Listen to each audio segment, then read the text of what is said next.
Não é difícil ouvir a voz do Espírito Santo. O problema é que nós não fomos ensinados ou treinados a reconhecer o jeito simples e fácil que ele fala. E nós falamos da importância de desenvolver um relacionamento com a pessoa do Espírito Santo. A Bíblia diz que a graça do Senhor Jesus, que o amor de Deus o Pai e a comunhão do Espírito Santo seja com cada um de vós. Então, ontem falamos que essa comunhão ou a interação com Ele é importantíssima. E nós não podemos apenas viver de experiências com o Espírito Santo, mas de um relacionamento diário. E depois de ter dado essa ênfase, a gente anunciou, mostrou biblicamente que os apóstolos davam ênfase a isso, a importância disso tudo como doutrina. Mas eu falei que hoje à tarde eu iria continuar o mesmo ensino sobre interação, mas tentar trazer aquele aspecto um pouco mais prático. Eu quero finalizar um pouco essa ideia ainda do ensino, do fundamento doutrinário, que não deu tempo de ontem, mas eu quero principalmente ajudar a entender como, no dia a dia, se processa essa liderança do Espírito Santo e como você pode, de uma forma simples, aprender a viver essa liderança do Espírito Santo. Então, nós vamos continuar o assunto de ontem. Vou tentar apresentar a ideia de hoje com começo, meio e fim, de uma maneira que quem não esteve ontem entenda. Mas vou tentar também encaixar isso de forma que, para aqueles de vocês que já estavam aqui ontem, que isso seja uma extensão, uma continuidade daquilo que a gente já começou a trabalhar. Eu quero que você abra, por favor, a sua Bíblia em 1ª Epístola de João, no capítulo 4 e no versículo 13. Isso vai ser o nosso ponto de partida. 1ª de João, capítulo 4, versículo 13. A palavra de Deus diz: nisto conhecemos que permanecemos nele e ele em nós, em que nos deu do seu Espírito. João fala muito, não apenas no seu evangelho, mas nas epístolas, desse conceito de permanecer nele, ou habitar nele, e ele permanecer ou habitar em nós. Mas aqui João, de uma forma muito explícita, diz: sabemos que permanecemos nele e ele em nós, porque ele nos deu do seu Espírito. Basicamente, ele está apresentando uma ideia e o conceito que todo o nosso relacionamento com Deus, todo o nosso relacionamento com Cristo, depende da forma como nós vivemos e experimentamos a presença e a liderança do Espírito Santo nas nossas vidas. Ontem eu apresentei a ideia de que Paulo, ele resume a nova aliança, chamando-a de um ministério do Espírito. E quando eu começo a falar a respeito desse lugar que o Espírito Santo ocupa, da proeminência do Espírito Santo nessa obra da nova aliança, às vezes eu vejo algumas pessoas que parecem um pouco desconfortáveis. Porque, de alguma forma, nós recebemos uma doutrina onde parece que o Espírito Santo não podia ter nenhum tipo de ênfase, nenhum tipo de valor ou importância, a não ser ele trabalhando escondido para glorificar Jesus. E nós não vamos, de forma alguma, negar que a missão do Espírito Santo é promover Jesus. Mas o interessante é que quando nós começamos a observar o papel central que ele tem na obra de Deus das nossas vidas, não tem como dizer que o assunto não é importante. Eu me lembro que um dia eu estava ensinando o assunto de ontem e depois uma pessoa falou para mim: eu acho que o senhor está supervalorizando o Espírito Santo. Eu olhei para essa pessoa e falei: eu aprendi isso com Jesus. Em Mateus, no capítulo 12, se você olhar lá depois, os versos 31 e 32, Jesus diz: toda e qualquer blasfêmia contra o Filho do Homem será perdoada. Mas a blasfêmia contra o Espírito Santo não terá perdão, nem nesse mundo e nem no vindouro. Sabe o que Jesus está falando? Fala contra mim, blasfema contra mim, e a gente resolve o seu problema. Faça o mesmo contra o Espírito Santo, e você arrumou uma encrenca sem tamanho e sem conserto. Por que Jesus disse isso? Eu vou deixar para, ao longo da ministração, mostrar a importância que o Espírito Santo tem e como nós podemos chegar a um lugar muito delicado se comprometermos o nosso relacionamento com Ele. Mas o tempo todo você percebe Jesus dando uma importância maior, não necessariamente, única e exclusivamente, à pessoa, mas ao trabalho, à missão e ao novo tempo do Espírito Santo. Por exemplo, todas as vezes que eu lia lá em João, no capítulo 14, quando o Senhor Jesus fala a respeito da vinda do ajudador, eu muitas vezes olhava para isso de uma forma errada, incompleta, equivocada. Em João 14, 16, Jesus diz: eu rogarei ao Pai, Ele vos dará outro Consolador, a fim de que esteja para sempre convosco. O Espírito da verdade, que o mundo não pode receber, porque não vê nem conhece. Vós o conheceis, porque Ele habita convosco e estará em vós. Mas como Jesus diz: não vos deixarei órfãos, voltarei para vós outros. Eu entendi que ele está dizendo: olha, só no tempo que eu vou ficar fora, até que eu volte, eu estou mandando alguém ajudar vocês. E na minha cabeça, equivocadamente, eu coloquei um rótulo no Espírito Santo, quase como se ele fosse uma espécie de step. Na ausência de Jesus, ele segura a onda, mas nunca vai estar no mesmo nível. Você olha, mesmo para a garotada, que às vezes investe mais dinheiro em carro e equipamento e acessório de carro do que dentro de casa, de vez em quando a gente tem que chamar a atenção de uns recém-casados, porque ele bota 10 mil reais em roda no carro, mas não conserta o dente dos filhos, coisa do gênero. Mas você olha para esse pessoal e dificilmente você vai ver alguém investir no step. O cara pode botar um jogo de roda caro, mas o step continua sendo aquela rodinha de ferro, um pneuzinho sem vergonha, porque não se planeja usar isso o tempo todo. De alguma forma, na nossa cabeça, se usar o step é só um pouquinho, e depois ele volta para o lugar. Então, era com essa mentalidade que eu pensava na vinda do Espírito Santo. Demorou para entender que essa nunca foi a ênfase que o próprio Jesus deu. Dá uma olhadinha comigo no Evangelho de João, no capítulo 16, uma declaração que o Senhor Jesus faz a respeito da vinda do Espírito Santo. João capítulo 16, versículos 12 e 13. Ele diz, eu tenho ainda muito que vos dizer, mas vós não o podeis suportar agora. Quando vier, porém, o Espírito da verdade, ele vos guiará toda a verdade, porque não falará por si mesmo, mas dirá tudo o que tiver ouvido e vos anunciará as coisas que hão de vir. Olha o que Jesus está falando. Eu tenho muita coisa para falar, mas vocês não podem suportar isso. Mas quando o Espírito Santo vier, essas coisas que nesse momento eu não consigo transmitir a vocês, e vocês não têm estrutura para receber, o Espírito Santo vai garantir que elas não apenas sejam comunicadas, mas que elas sejam devidamente recebidas. Sabe o que Jesus está dizendo? Galera, quando eu for embora e o Espírito Santo vier, o nível não vai baixar, o nível vai subir. Há coisas que eu não consigo transmitir, que serão transmitidas depois. Há coisas para as quais vocês não têm estrutura agora para receber. E Ele vai garantir que isso aconteça. Em momento nenhum, Jesus estava dizendo que o que Ele começou baixaria de nível. Pelo contrário, Ele estava dizendo que vai ganhar uma nova dimensão, uma nova manifestação. E nós precisamos entender o quão extraordinária é a obra do Espírito Santo. Não apenas a sua pessoa, mas a obra que Ele veio realizar nas nossas vidas. Onde falamos, não dá para negar a importância do Espírito Santo. É Ele que convence do pecado, não tem arrependimento sem Ele. O lavar da regeneração, em Tito 3,5, é mencionado como o lavar da regeneração do Espírito Santo. Sem a obra do Espírito não haveria arrependimento, não haveria novo nascimento, não haveria crescimento. É Ele que nos transforma de glória em glória na imagem do Senhor. Como negar a importância dessa obra? Mas nós precisamos entender que essa obra, como falamos ontem, além de importante, ela não é, nunca foi e nunca será uma obra unilateral. Falamos da importância de entender a interação. E eu quero explorar um pouco mais a ideia de interação que nós começamos ontem. Então, por exemplo, quando Estevão está pregando, lá em Atos, no capítulo 7, no versículo 51, ele se coloca diante de uma geração e ele diz, vós sempre resistis ao Espírito Santo. O que ele está dizendo? Que o Espírito Santo pode ser resistido. O que ele está dizendo? Que a obra do Espírito Santo jamais será empurrada goela abaixo de ninguém. Tanto que o próprio Senhor Jesus, no Apocalipse, diz, quem tem ouvidos para ouvir, ouça o que o Espírito diz às igrejas. Ele está dizendo, fica ligado, presta atenção, porque o Espírito Santo jamais vai empurrar essas coisas à força goela abaixo de vocês. E quando a gente percebe que essa obra do Espírito Santo não é imposta sobre nós, e nós precisamos nos abrir, aceitar, cooperar com Ele, a coisa começa a mudar de figura. Mas eu olho para a igreja brasileira e eu vejo uma expectativa de avivamento que já vem por décadas, por gerações.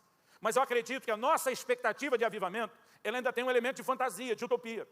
Porque me parece que na cabeça da maioria dos crentes, eles imaginam o avivamento quase como fosse uma enchente espiritual. Um dia nós vamos acordar e o rio de Deus inundou tudo, está tudo tomado as águas, um dia vai acontecer. E eu quero te dizer algo, querido. Eu creio que vai acontecer, mas eu creio que nós erramos quando ficamos projetando tudo para Ele, como se dependesse tudo única e exclusivamente dEle.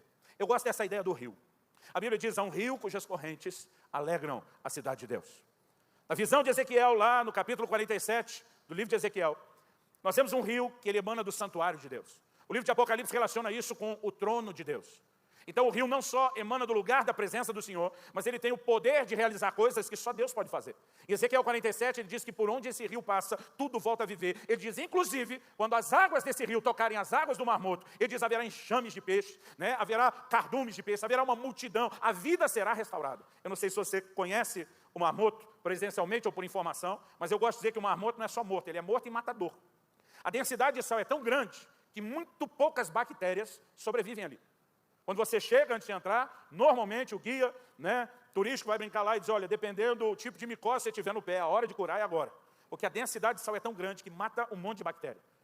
Agora, não há forma de vida, a não ser essas poucas bactérias muito pouco conhecidas, não há praticamente forma de vida ali, mas a Bíblia diz que quando essas águas tocarem lá, até o Mar Morto vai voltar a viver. Está falando de algo que naturalmente é impossível, mas fala do poder de vida que só o nosso Deus tem. Então, como esse rio emana do lugar da presença de Deus e faz coisas que só Deus pode fazer, eu quero que você entenda ele como uma extensão da vida de Deus, como uma extensão do próprio Deus. E esse rio representa o mover e a obra do Espírito Santo. Mas em Ezequiel 47, nós temos uma figura interessante. O anjo está junto com o profeta diante do rio. E ele diz, vem comigo, nós vamos medir. E o texto diz que eles mediram 1000 côvados, dá aproximadamente meio quilômetro. Ele diz, e as águas davam no tornozelo. Depois mediram novamente 1000 côvados. E agora, o total de 1 quilômetro, as águas estão dando no joelho. Ele não parou quando as águas deu no tornozelo. Ele não parou quando a água deu no joelho. Mediram mais 1000 côvados. Agora a água está pelos lombos, 1,5 km. E ele não parou. Eu gosto de dizer que a razão pela qual ele não parou é porque ainda não era hora de parar. Até onde vai a medição do anjo? Ele não está medindo para ver até onde vai o rio ou quando o rio termina. A medição para, diz a Bíblia, quando se chegou nas águas profundas. A Bíblia diz quando se alcançou as águas para se nadar. Águas para se nadar está falando do momento que não dá mais pé. Então não tem mais medição, não se vai a lugar nenhum, porque se alcançou o destino, se chegou aonde se deveria chegar. Agora, qual a diferença entre o que a visão fala e o que nós esperamos? Na nossa cabeça nós estamos esperando o dia em que o rio vai encher e inundar a nossa vida. Mas eu quero te dizer, não é o rio que invade a sua vida. É você que tem que entrar no rio. Há uma diferença enorme entre uma coisa e outra. E Ezequiel está sendo conduzido pelo anjo de Deus, rio adentro. Porque isso é o que Deus está esperando, que eu e você caminhamos. Que a gente não pare nas águas rasas, mas que a gente vá para as águas profundas. Por quê? Nosso conceito de ser cheio do Espírito, ele também é confuso. Porque de alguma forma, quando a gente lê na Bíblia, enchei-vos do Espírito, a gente imagina um enchimento, quase como se a gente fosse um vasilhame que precisa estar completamente tomado. Esse é o conceito que vem na cabeça da maioria de nós. Se de repente eu pego aqui um copo e penso na ideia de cheio, e eu olho para ele e digo, não, isso aqui está 2/3, 3/4, não está cheio. Porque para nós o cheio é a quantidade de água que terá dentro do copo. Isso é verdade a respeito do copo cheio. Não é a verdade a respeito de eu e você cheios do Espírito Santo. Por quê? Porque em João 3,34 a Bíblia diz que Deus não dá o Espírito por medida. Deus não dá pouquinho Espírito Santo para um, pouco mais para o outro, um pouco mais para o outro, e para alguém ele diz, não, você eu vou dar tudo do Espírito Santo, apesar de para os outros não ter feito isso. Ele não dá o Espírito por medida.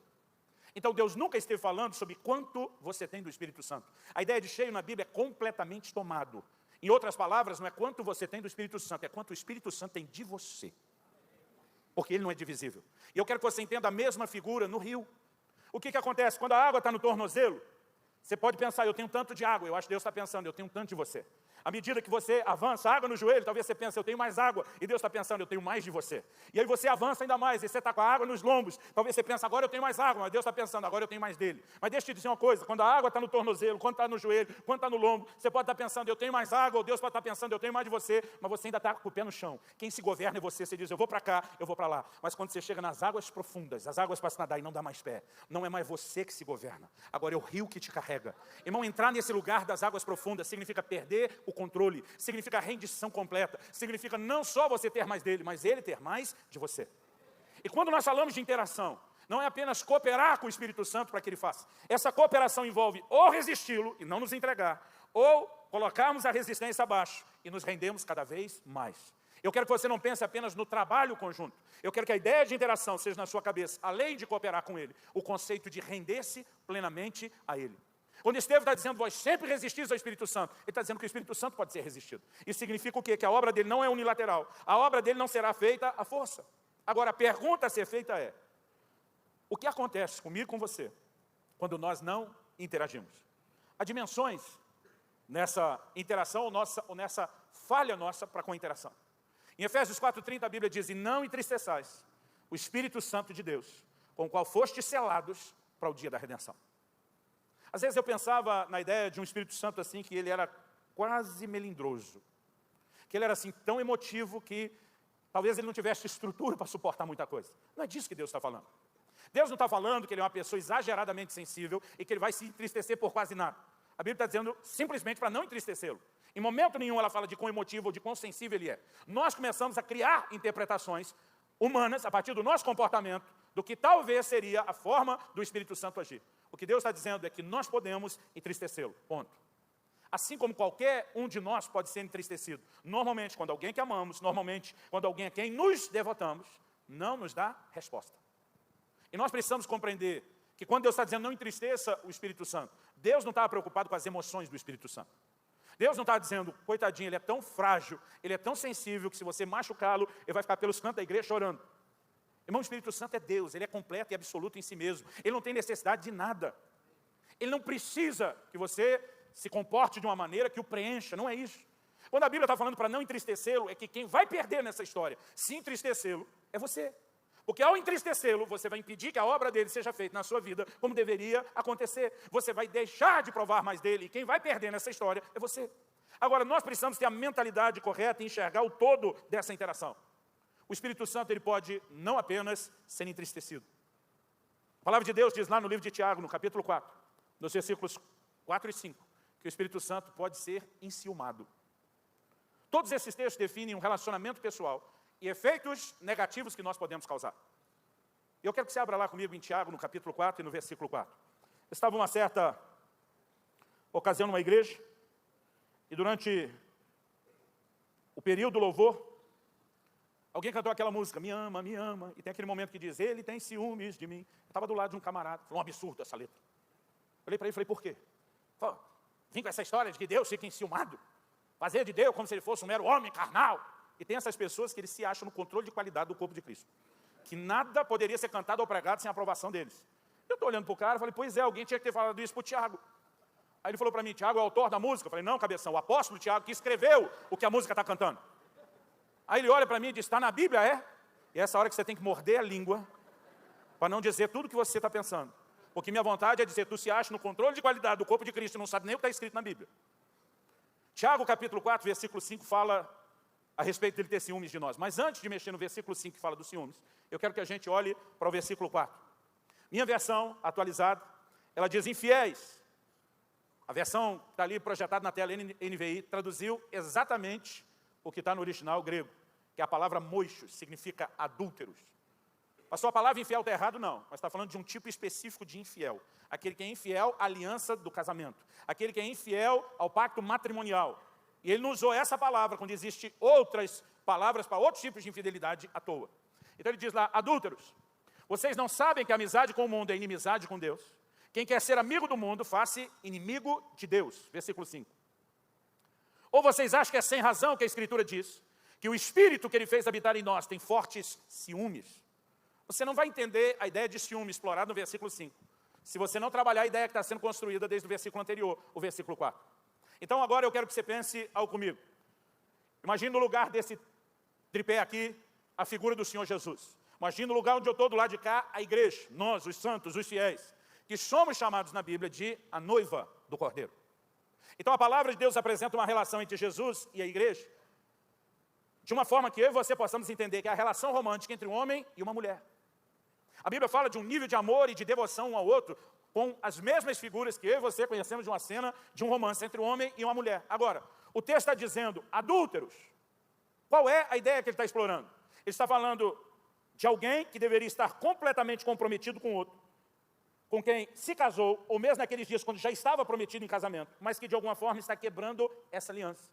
E aí ele introduz, vamos imaginar aqui no lugar do púlpito, uma terceira pessoa, um terceiro elemento. Ele diz, vocês não sabem que a amizade com o mundo, e aqui eu quero que você imagine o mundo como a ponta de um triângulo amoroso, é inimizade contra Deus. Em outras palavras, a Bíblia está dizendo, seu coração e sua devoção deveria ser toda dele. Quando vocês começam a flertar com o mundo e estão quebrando o tipo de aliança e compromisso que deveria haver aqui, o Espírito Santo, responsável por fortalecer a revelação da noiva com o noivo, vai ficar enciumado com a inclusão desse triângulo amoroso. Quem está entendendo, diga amém. Nós precisamos compreender, querido, que ele não está nem com ciúmes por ele. Os ciúmes é por nos ver falhando na relação e no compromisso com Deus. Então, essa ideia de que o Espírito Santo é sensível demais, que às vezes nos foi passada, está roubando algo de Deus e do propósito pelo qual ele se entristece. Na verdade, esse entristecimento tem a ver com aquilo que eu e você estamos perdendo. E o cuidado que nós devemos ter no relacionamento com o Espírito Santo não é porque ele tenha necessidades, é para que ele possa cumprir o propósito que ele veio cumprir, e eu e você sejamos completos naquilo que Deus tem para nós. Quem está entendendo, diga amém. Agora, a interação com o Espírito Santo é importantíssima e necessária. Mas se eu e você não interagirmos, nós podemos abortar o processo. Então o Espírito Santo pode ser enciumado? Pode ser entristecido? Sim. E o texto está falando que eu e você podemos ter um comportamento que, além de enciumá-lo, está nos empurrando para um lugar de inimizade. Não sabeis que a amizade do mundo é inimizade contra Deus.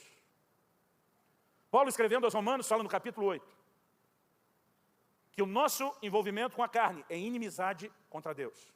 O que eu quero que você perceba é que essa atitude de rejeitar o Espírito Santo, de entristecer o Espírito Santo, de enciumar o Espírito Santo, ela normalmente não fica estacionada num nível só. Ela tende a progredir. Ela tende a caminhar para um lugar maior. E o que às vezes eu e você não enxergamos é que uma rejeição deliberada, insistente e permanente pode agravar seriamente a nossa situação.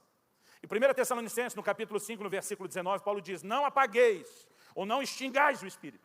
Ontem nós explicamos que ele não está falando que existe um botão dotado de alta tecnologia espiritual que você apertou, puf, o Espírito Santo deixou de existir. Ele está falando de não extinguir a obra dele na sua vida. Está falando de não apagar a ação dele na sua vida. Isso significa que, se por um lado eu posso acender a ação dele, por outro eu posso diminuir. Mas ele usa a expressão, não apague, não extinga, que é quando o fogo se acabou completamente. Alguém pode não apenas rejeitá-lo, não apenas entristecê-lo, não apenas enciumá-lo, mas levá-lo ao ponto de se retirar completamente daquela pessoa. Em Isaías, no capítulo 63, no versículo 10, a Bíblia diz, eles contristaram o seu Espírito Santo. A palavra ali traduzida, contristaram no hebraico, ela pode ser entristeceram, contristaram, aborreceram, causaram dor, causaram profundo desgosto, você escolhe o sinônimo que achar melhor. Eles contristaram o seu Espírito Santo, pelo que ele se lhes tornou em inimigo. E aí tem gente que acha que esse tipo de coisa é só no Velho Testamento. Eu não entendo a forma como alguns têm a tendência de pregar hoje em dia a graça. Eles falam de um Deus como se tivesse mudado completamente do Velho para o Novo Testamento, quase como se Deus tivesse convertido.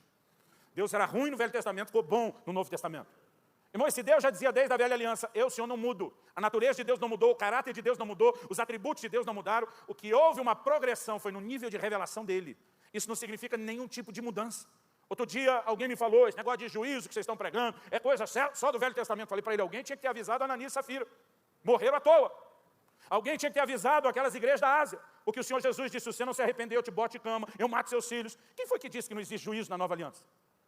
Nós precisamos entender, querido, a progressão da revelação de Deus. Paulo diz que a lei nos serviu de um aio para nos conduzir a Cristo. Durante a lei, Deus revelou a impossibilidade do homem de viver a obediência à palavra de Deus por um problema de natureza. Então, no Velho Testamento, Deus deu uma palavra? Sim. A palavra tinha que ser obedecida? Sim. A não obediência dessa palavra tinha consequências? Sim. No Novo Testamento, ainda tem uma palavra a ser obedecida? Sim. Jesus diz, aquele que tem os meus mandamentos e os guarda, esse é o que me ama. Nós ainda temos a responsabilidade de obedecer, ele está esperando isso. Ele diz, ide fazer discípulos de todas as nações, está falando dos gentios, ensinando-os a guardar tudo quanto eu vos tenho ordenado. Então ainda tem uma palavra a ser obedecida? Tem. A gente ainda tem a mesma responsabilidade de obedecer? Sim. O não cumprimento dessa palavra ainda tem consequências? Claro que sim. O que é que mudou? É que antes a gente não tinha condições de cumpri-lo. E agora no Novo Testamento nós temos um empoderamento para cumpri-la. Nós precisamos entender, querido, que a natureza, o caráter de Deus não mudou. Nós tivemos uma progressão, tanto da revelação dele, como da condução de Deus, de nos levar a um lugar de admitir, sem mudança de natureza, nós nunca vamos viver plenamente para Deus. Mas mesmo nesse processo de mudança, nós ainda temos que cooperar com Deus. E essa ideia, a respeito da obra do Espírito Santo, precisa ser entendida. Porque quando a Bíblia diz que o Espírito Santo se lhes tornou inimigo, alguns tentam dizer, isso é coisa do Velho Testamento. Será que é mesmo só coisa do Velho Testamento? Porque o Novo Testamento continua falando de amizade com o mundo sem inimizade contra Deus, de um envolvimento com a carne sem inimizade contra Deus, de um espírito que primeiro se entristece, depois a palavra de Deus diz que ele fica assim, enciumado e depois ele pode ser apagado completamente. Será que não existe mesmo esse dano e a progressão? Quando você olha para Gênesis capítulo 6, nós temos algo interessante. A palavra de Deus diz no capítulo 6, no versículo 3 de Gênesis, que o Senhor diz, o meu espírito não agirá para sempre no homem, porque esse é carnal. E aí Deus diz, os seus dias serão 120 anos. A maioria de nós, eu inclusive, aprendemos que levou 120 anos para Noé construir a arca e para o dilúvio chegar por causa desse versículo. Quando, na verdade, em momento nenhum, esse versículo estava falando do tempo para construir a arca. Até porque essa conta não bate. Moisés tem seus filhos no ano 500 da sua vida. Deus fala com ele da arca depois que seus filhos nasceram. A gente não sabe quanto, mas foi depois do ano 500. O dilúvio foi no ano 600 da vida de Noé. Então não levou 100 anos para que tudo acontecesse. Quando Deus diz, os dias do homem serão 120 anos, Deus estava baixando a duração da vida do homem. Você lê o capítulo anterior, o 5, e você vai ver que Adão viveu 930 anos. Às vezes a gente fica pensando só no Matusalém, viveu acho que 39 anos a mais do que Adão. Mas aquela turma vivia, irmão, para valer. Você consegue imaginar um bolinho de aniversário desse? Um 930 velhinho para ser soprado? O camarada morria de esforço. Agora, o que é que Deus está dizendo? O meu espírito não agirá para sempre no homem, ele é carnal. Deus está dizendo, o camarada tem quase 1 milênio de vida e fica resistindo à obra do meu espírito. O Senhor diz, vou diminuir o tempo deles. A oportunidade está sendo reduzida pela falta de correspondência. A partir do dilúvio, a média de vida do homem despenca. E o Moisés, que viveu a medida cheia do que Deus rebaixou lá, os 120 anos, escreve o Salmo 90 e diz que a vida do homem é 70, quando muito 80 anos, e o que passa disso é hora extra. Quer dizer, descanseiro em fato. Qual a mensagem que nos está sendo passada? Que a não cooperação com o Espírito Santo leva ele a se retrair, a diminuir o seu trabalho, a diminuir a sua insistência. E eu quero te dizer, querido, a maneira de Deus agir e lidar não mudou. Quando o Novo Testamento está dizendo para não apagar o Espírito, ele está dizendo que você pode ir resistindo, entristecendo, enciumando, afastando, a ponto dele ser completamente extinto na sua vida. Então, eu retomo o assunto que mexemos ontem. Uma das coisas mais importantes é entender por que o Espírito Santo está em nós. O que é que ele veio fazer? Tem uns crentes que pensam, eu sou santuário de Deus, morada de Deus no Espírito Santo, mas ele quase imagina que o Espírito Santo mora lá, porque não tinha lugar para ele no céu, então ele veio morar de graça em você sem pagar aluguel. Irmão, ele está aí com um propósito. Ele veio cumprir um propósito. E esse propósito é transformar você na imagem do Senhor Jesus. É transformar você na imagem de Jesus. Nós fizemos do Espírito Santo uma espécie de acessório importante para fazer a obra de Deus, para ter unção, para ter capacitação, algo ligado à manifestação das bênçãos, mas o essencial do que ele veio fazer, que é poder produzir em nós o caráter de Cristo e a natureza de Cristo, que só vai acontecer com interação. Nós não temos permitido que a coisa aconteça nesses níveis. Então, eu quero entrar agora naquele aspecto que eu disse que seria a parte mais prática. Como relacionar-se com o Espírito Santo. Como viver a liderança do Espírito Santo na nossa vida. Como eu e você podemos ser não apenas sensíveis, mas fiéis à forma dele de lidar conosco e de nos conduzir. Porque aqui nós começamos a entrar no outro terreno, que ou alguns de nós achamos isso muito complexo, muito difícil e muito distante, ou outros de nós mistificamos demais a manifestação e a liderança do Espírito Santo. Então eu quero tentar te ajudar a entender e compreender quão simples isso é. Romanos 8,14 diz que os que são guiados pelo Espírito de Deus são filhos de Deus. E ontem nós falamos que o ser guiado é ser tomado pela mão e conduzido até o destino final. Ok, se o Espírito Santo quer nos conduzir, além de nos transformar nos detalhes da nossa vida, se ele é o que nós falamos ontem, a voz atrás de nós no caminho que diz, não vire para a direita, não vire para a esquerda, esse é o caminho, continue nele. Como de fato se processa isso? Porque a maioria dos crentes diz, pastor, eu não ouvi essa voz até hoje.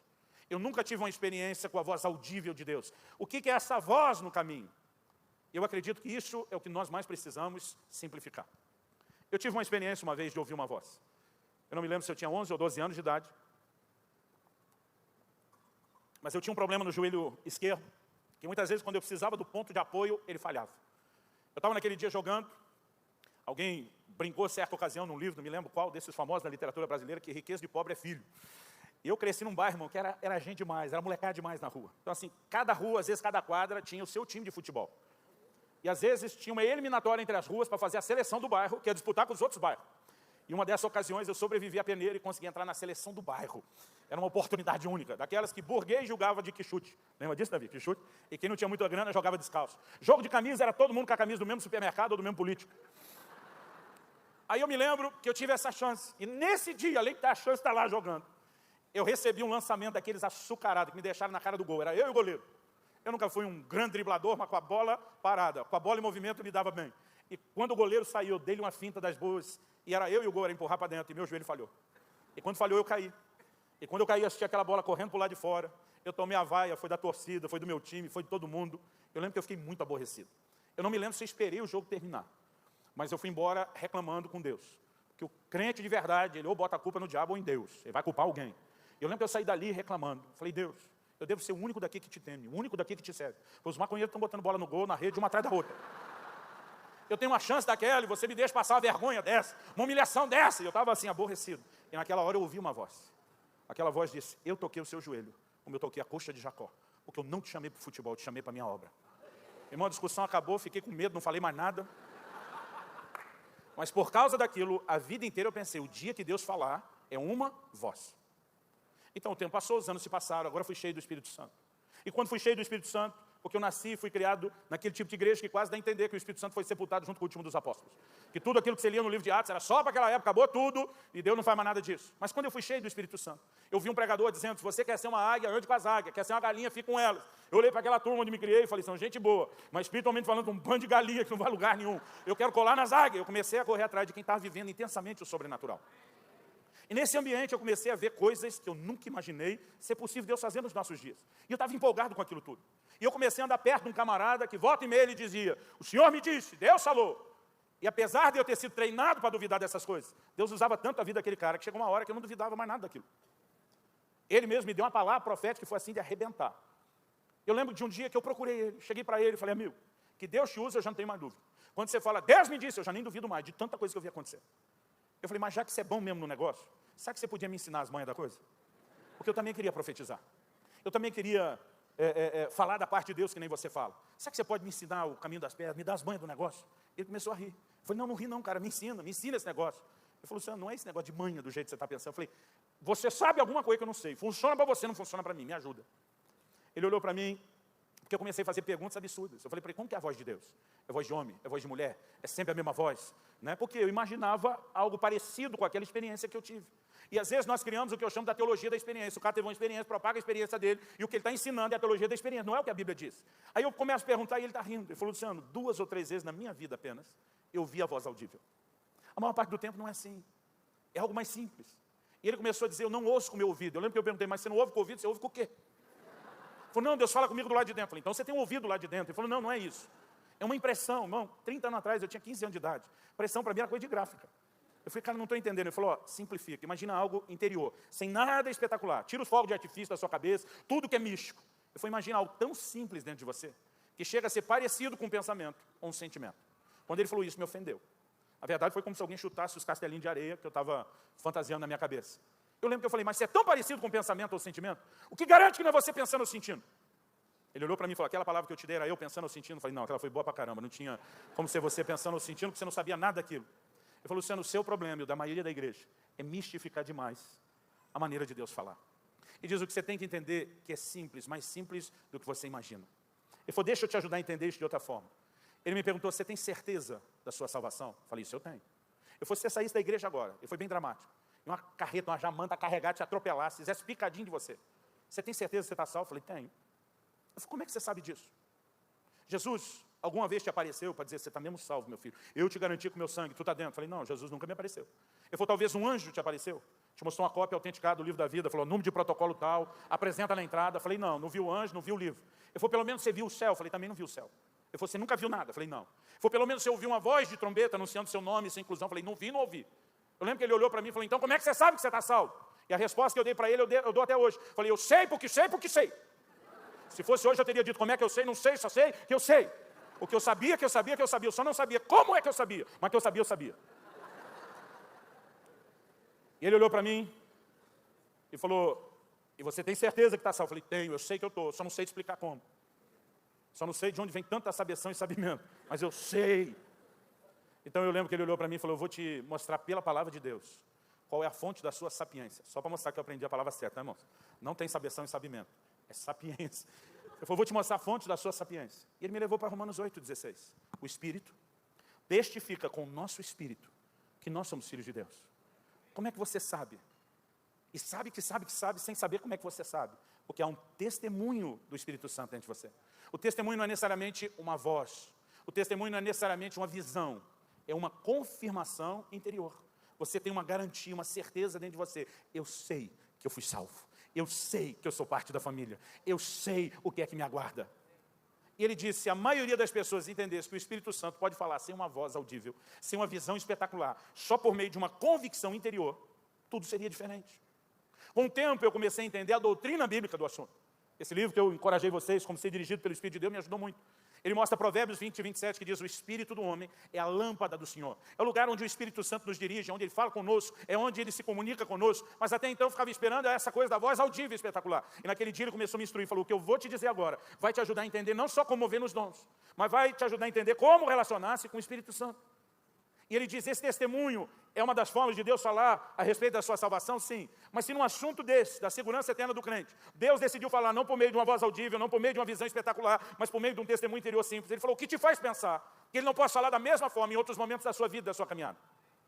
E foi quando Ele começou a me dizer, aprenda a escutar o seu coração. Aprenda a perceber um testemunho dentro de você. Às vezes até em momentos onde isso vai colidir com aquilo que está na sua cabeça e com a sua forma de pensar. E aos poucos, o que ele começou a me apresentar, querido, foi algo simples. Eu normalmente digo às pessoas, não é difícil ouvir a voz do Espírito Santo. O problema é que nós não fomos ensinados ou treinados a reconhecer o jeito simples e fácil que ele fala.